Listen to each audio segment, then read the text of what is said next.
बिरयानीको लागि मैले सोयाबिन, चना, आलु र पनिरलाई मैले फ्राई गरेँ। यसको लागि मसला चाहिँ स्वादअनुसार नुन लिनु होला, खुर्सानी छ, रातो, बेसार, जिरा पाउडर, बिरयानी मसला छ, मिट मसला छ र काश्मिरी मिर्च थियो। मैले एउटा जति कागती निचोडेँ अनि यसलाई पानीले घोलेर राख्ने।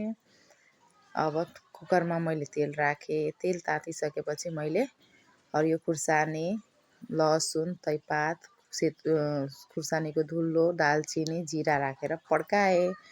पड्किसकेपछि मैले 3वटा जति प्याज हालेर हेर्नु त रातो हुने गरी भुने। अब मैले मसलालाई पनि हालेर मजाले अनि टमाटर 2वटा जति काटेको थिएँ, टमाटरलाई पनि हालेर मजाले भुन्छु। मैले चामल पनि फ्राई गरिसकेको छु। हेर्नु त मेरो सबै रेडी भइसक्यो। अब सबैले हालेर 1 इन्ची जतिको पानी हालेर 1 सिटी लाउने गरी म सिटी बसाइदिन्छु। हाम्रो अब सिटी लाग्नको लागि हिट चाहिँ कम गर्ने।